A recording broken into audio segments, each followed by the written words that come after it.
একাদশ শ্রেণীর ভর্তি 2025-এ কোন কলেজে কত কত ন্যূনতম জিপিএ লাগবে এবং হচ্ছে কোন কলেজে কতটা সিট আছে। সারা বাংলাদেশের বোর্ড ভিত্তিক, অর্থাৎ হচ্ছে বোর্ড ভিত্তিক কোন কলেজে কতটা পয়েন্ট লাগবে এবং সর্বনিম্ন কত পয়েন্ট লাগবে, কোন কলেজের কতটা সিট আছে এবং আর্টসে কত পয়েন্ট লাগবে, কমার্সে কত পয়েন্ট লাগবে এবং তোমার হচ্ছে সায়েন্সে ভর্তি হতে কত পয়েন্ট লাগবে, অর্থাৎ তোমাদের এসএসসি জিপিএ কত লাগবে, সেক্ষেত্রে একদম পুরা ডিটেলস তোমরা আজকে পাবে। এখন দেখো যে কোন কলেজে, সরকারি কলেজগুলোতে সর্বনিম্ন কত এবং বেসরকারি কলেজে সর্বনিম্ন কত মার্কস হলে তুমি সায়েন্সে ভর্তি হতে পারবে, আর্টসে ভর্তি হতে পারবে। প্রতিটা কলেজে, বাংলাদেশের সব কলেজের এখানে হচ্ছে লিঙ্ক দেওয়া থাকবে এবং তোমরা আসলে যেমন আমি এখানে তোমাদের দেখাই যে একাদশ শ্রেণীর ভর্তি 2025 কলেজে কতগুলো সিট। এখন দেখো এই আসন তোমার কতগুলো, প্রত্যেকটা কলেজে কতগুলো করে সিট থাকে, সায়েন্সের কতগুলো থাকে, আর্টসের কতগুলো থাকে, সেটা আমি বোর্ড ভিত্তিক দেখাবো। সাধারণত দেখো উচ্চমান অর্থাৎ জেলা পর্যায়ে যেই কলেজগুলো, সেই কলেজগুলোতে জিপিএ 5 লাগে। এখন এখানে কিন্তু মার্কসের একটা বিষয় আছে যে কত মার্ক হলে তুমি হচ্ছে ওই কলেজগুলোতে আবেদন করতে তো পাবে, কিন্তু চয়েস হবে।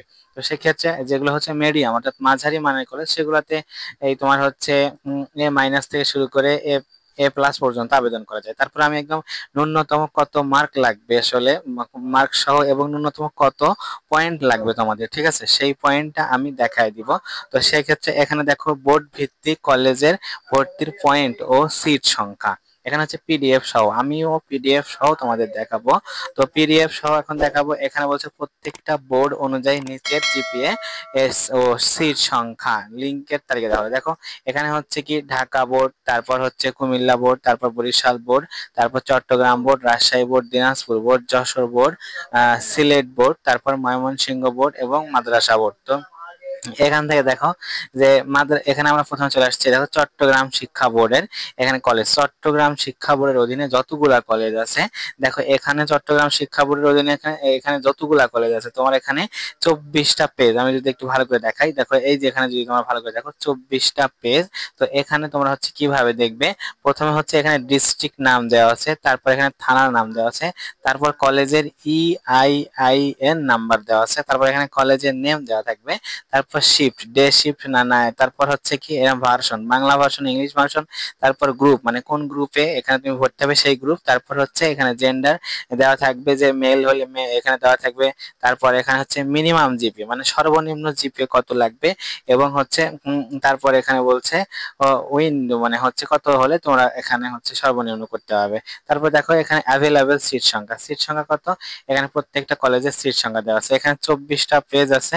এই হচ্ছে চট্টগ্রাম বোর্ডের অধীনে এখানে যত কলেজ আছে, চট্টগ্রাম বোর্ডের অধীনে যতগুলা কলেজ আছে সেই কলেজগুলোতে ন্যূনতম কত জিপিএ পয়েন্ট লাগবে ভর্তি হতে এবং ভর্তির আবেদন করতে এবং কতগুলা সিট লাগবে, সেইটা কিন্তু এই পিডিএফ থেকে তোমরা পাবা। এই পিডিএফটা আমি হচ্ছে অবশ্যই হচ্ছে আমার ডেসক্রিপশন বক্সে লিংক দিয়ে দিব, সেখান থেকে তোমরা দেখে নিতে পাবা এবং অবশ্যই পরবর্তীতে ভর্তির আরো তথ্য থাকবে, তো প্রত্যেকটাতেই সেটা হচ্ছে তোমরা জানতে পারবে। তারপর আসে হচ্ছে এইটা হচ্ছে ঢাকা শিক্ষা বোর্ড, দেখো ঢাকা বোর্ডের আন্ডারে যে কলেজগুলো সেই কলেজ, এটা হচ্ছে 25-এর, দেখো একদম ডিরেক্ট 25-এর যদি বলি তাহলে এখানেও একই কথা। তো তোমার হচ্ছে এখানে প্রথমে ডিস্ট্রিক্ট নেম থাকবে ঢাকার মধ্যে, তারপর ঢাকার কোন থানার আন্ডারে এই কলেজটা পড়বে তার ইএন নাম্বার দেওয়া থাকবে, তার এই যে কলেজ নেম, দেখো এখানে হচ্ছে ন্যূনতম জিপিএ দেওয়া আছে, ঠিক আছে। তারপর এখানে অ্যাভেলেবেল সিটের সংখ্যা দেওয়া আছে, প্রত্যেকটা থানার প্রত্যেকটা জেলার আন্ডারে যতগুলা কলেজ আছে এবং যেগুলো স্কুল অ্যান্ড কলেজ আছে সেই কলেজগুলোরও কিন্তু এখানে জিপিএ নাম্বার দেওয়া থাকবে। তোমরা হচ্ছে জাস্ট এখান থেকে দেখে নিবে যে এটা হচ্ছে ঢাকা শিক্ষা বোর্ডের অধীনে কলেজে এডমিশন হতে সর্বনিম্ন কতগুলা তোমার কত জিপিএ থাকতে হবে, সেটা তোমরা এখান থেকে জানতে পারবে কোথায়, এই এই যে পিডিএফ লিংক থেকে। তারপর এখন আসো হচ্ছে মাদ্রাসা বোর্ড, দেখো এটা হচ্ছে মাদ্রাসা বোর্ড, মাদ্রাসা বোর্ডের যতগুলা কলেজ আছে, মাদ্রাসা বোর্ডের অনেকগুলা কলেজ আছে।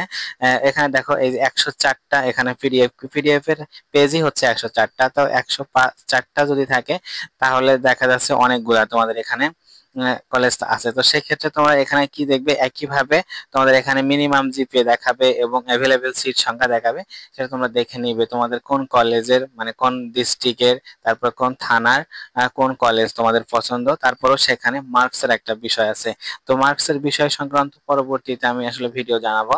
তারপরে আসো এইটা হচ্ছে কি এইটা হচ্ছে যে ময়মনসিংহ বিভাগের, মানে ময়মনসিংহ বোর্ডের।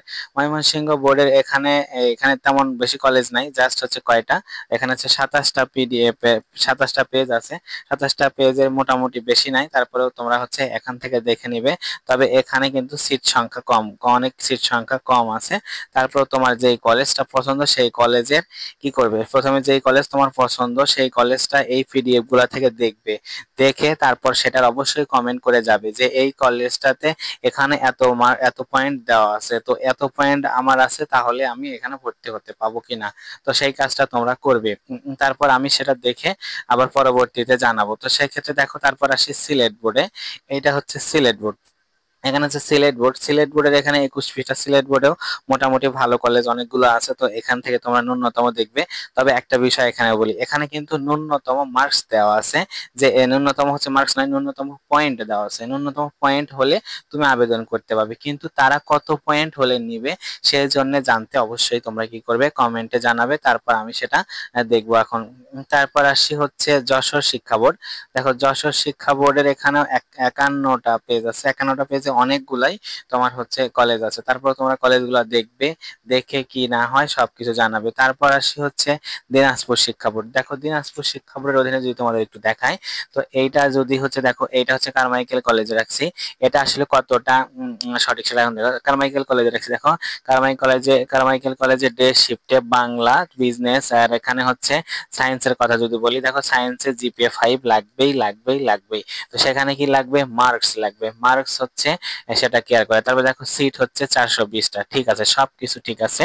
এখানে তোমার হচ্ছে বিজনেস স্টাডিজ, এখানে সিট হচ্ছে 300টা। এখানে ন্যূনতম মানে আবেদন করার যোগ্যতা হচ্ছে 4 পয়েন্ট, কিন্তু ওরা নিবে হচ্ছে দেখা যাবে যে আবেদনের উপর ভিত্তি করে তোমার হচ্ছে এই চান্স হয়। তারপর আসো তারপর আসো আর হচ্ছে এই কারমাইকেল কলেজে হচ্ছে হিউম্যানিটিস আছে, অর্থাৎ মানবিক বিভাগে আসো। এখানেও বলছে যে জিপিএ 4 হলে তোমরা আবেদন করতে পারবে, সিট সংখ্যা কত, 300। তো এক্ষেত্রে জিপিএ 4 হলে তুমি যে আসলে চান্স পাবে তার কিন্তু না, তুমি আবেদন করতে পারবে, কিন্তু আসলে তোমাকে চান্স পেতে হলে এইরকম কলেজগুলাতে তোমাকে জিপিএ 5 লাগবে, এবং জিপিএ 5 হলে তুমি কত মার্কস ক্যারি করছো সেটার উপরেও ডিপেন্ড করে অনেক কিছু। তো সেই মার্কস গুলো আসলে কত সেটা আমাকে জানাবে, তারপর আমি এখন দেখে তোমাদের বলবো। তারপরে এটা গেল কি, এটা দিনাজপুর বোর্ড গেল। তারপরে আসার চট্টগ্রাম বোর্ড আমি দেখাই দিছি, এন্ড বরিশাল বোর্ড। বরিশাল বোর্ডেও এরকম, বরিশাল বোর্ডেও মোটামুটি ভালো কলেজগুলো আছে, তোমরা দেখে নিবে। তারপর হচ্ছে এখানে হচ্ছে কুমিল্লা বোর্ড। কুমিল্লা বোর্ডেও মোটামুটি অনেকগুলা কলেজ, অনেকগুলো কলেজ। এখানে 39টা পেজ, তার মানে অনেকগুলা কলেজ আছে। অ্যাভেলেবেল সিট দেখবে, জিপিএ দেখবে, তারপর কমেন্টে বলবে যে এই কলেজে এতটা হবে কিনা। তারপর আমি সেটা কলেজ ওয়ারি প্রত্যেকটা কলেজেই কিন্তু সার্কুলার দিবে, প্রত্যেকটা কলেজের সার্কুলার দেখে তারপর এখন আমি জানানোর চেষ্টা করব। তারপরে এখানে প্রত্যেকটা কলেজের ইইএন নাম্বার আছে, তোমরা সেটা কি করবে, সেটা সংগ্রহ করে রাখবে। তো আজকে এ পর্যন্তই। পরবর্তীতে যে কোনো আপডেট তোমার হচ্ছে এই ইন্টারমিডিয়েটের ভর্তি হতে অনলাইনে সকল আপডেট জানতে অবশ্যই সাবস্ক্রাইব করে পাশে থাকা বেল আইকনটি ক্লিক করে রাখবে। এতক্ষণ সাথে থাকার জন্য ধন্যবাদ।